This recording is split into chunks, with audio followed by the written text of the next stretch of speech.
DK Shivakumar ಅವರು CM ಆಗ್ತಾ ಇದ್ದ ಹಾಗೆ ಗ್ಯಾರಂಟಿಗಳ ಪರಿಷ್ಕರಣೆಗೆ ಕೈ ಹಾಕಿದ್ದಾರೆ. ಈ ಸಂದರ್ಭದಲ್ಲಿಯೇ ಬಿಜೆಪಿ ವಿರೋಧ ಪಕ್ಷದ ನಾಯಕರಾಗಿರುವಂತಹ ಆರ್ ಅಶೋಕ್ ಗಂಭೀರ ಆರೋಪವನ್ನು ಮಾಡ್ತಾ ಇದ್ದಾರೆ ರಾಜ್ಯ ಸರ್ಕಾರದ ಮೇಲೆ. ಹೌದು, ಗೃಹಲಕ್ಷ್ಮಿ ಗ್ಯಾರಂಟಿಯ ಅನುಷ್ಠಾನದಲ್ಲಿ ಲೋಪ.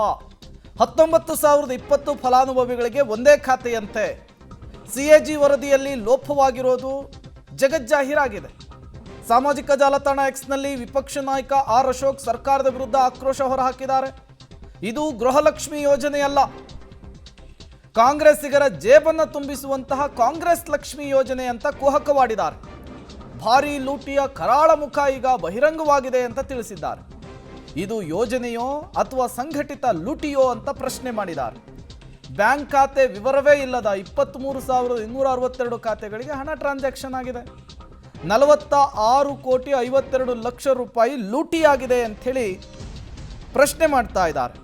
ಇದೊಂದು ದೊಡ್ಡ ಹಗರಣಕ್ಕೆ ಇದಕ್ಕಿಂತ ಇನ್ನೇನು ಸಾಕ್ಷಿ ಬೇಕು ಅಂಥೇಳಿ ಸಾಮಾಜಿಕ ಜಾಲತಾಣ ಎಕ್ಸ್ನಲ್ಲಿ ವಿಪಕ್ಷ ನಾಯಕ ಆರ್ ಅಶೋಕ್ ಆಕ್ರೋಶವನ್ನು ಹೊರಹಾಕಿರುವಂಥದ್ದು.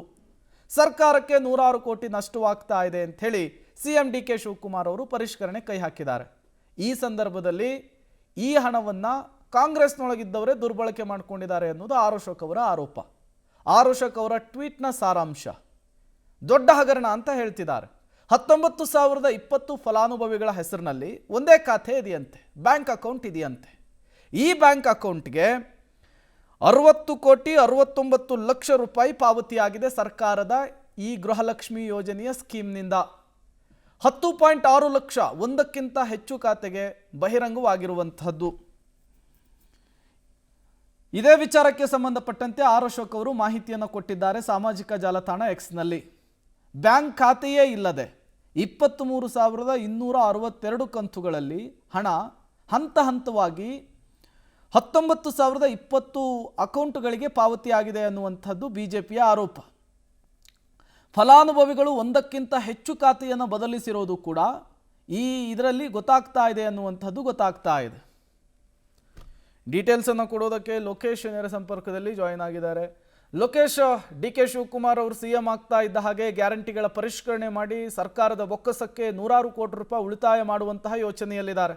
ಈ ಸಂದರ್ಭದಲ್ಲಿಯೇ ವಿಪಕ್ಷ ನಾಯಕ ಆರ್ ಅಶೋಕ್ ಅವರ ಈ ಆರೋಪದ ಅಸಲಿಯತ್ತೇನು ಅಂತ ಹೇಳಿ ಲೋಕೇಶ್. ಪ್ರೇಮ್, ಆರ್ ಅಶೋಕ್ ಅವರ ಈ ಟ್ವಿಟ್ಟು ಇಲ್ಲಿ ಎಷ್ಟರ ಮಟ್ಟಿಗೆ ಅಕ್ರಮ ಆಗ್ತಾ ಇದೆ ಅನ್ನೋದನ್ನ ಪ್ರಶ್ನೆ ಮಾಡುವಂಥ ಕೆಲಸವನ್ನು ಆರ್ ಅಶೋಕ್ ಅವರು ಮಾಡಿರುವಂಥದ್ದು. ಇದು ಸರ್ಕಾರ 100 ಕೋಟಿ ರೂಪಾಯಿ ಉಳಿತಾಯ ಮಾಡಲಿಕ್ಕೆ ಹೊರಡ್ತಾ ಇಲ್ಲ, ಇದರ ಒಳಗಡೆನೆ ಅಧಿಕಾರಿಗಳಿಗೆ ಉಳಿತಾಯ ಮಾಡಲಿಕ್ಕೆ ಹೊರಡ್ತಾ ಇದ್ದಾರೆ ಅನ್ನುವಂಥ ಅನುಮಾನ ಮೂಡ್ತಾ ಹೋಗ್ತಾ ಇದೆ.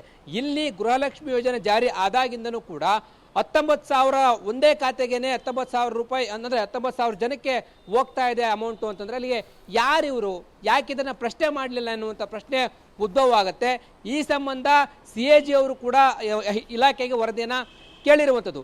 ಇಲಾಖೆಯವರು ಯಾರು ಫಲಾನುಭವಿಗಳ ಹೆಸರನ್ನು ಕೈ ಬಿಟ್ಟಿದ್ದೀರಾ ಅವರ ಲಿಸ್ಟನ್ನು ಕೊಡಿ ಅಂತಲೂ ಕೂಡ ಕೇಳಿದ್ದಾರೆ. ಆದರೆ ಅದನ್ನು ಕೊಡುವಂಥ ಕೆಲಸ ಇಲಾಖೆಯವರು ಇದುವರೆಗೂ ಕೂಡ ಮಾಡಿಲ್ಲ. CAG ಅವರು ಕೇಳಿರುವಂಥ ಪ್ರತಿಯೊಂದು ವರದಿಯನ್ನು ಕೂಡ ಇದುವರೆಗೂ ಕೊಟ್ಟಿಲ್ಲ.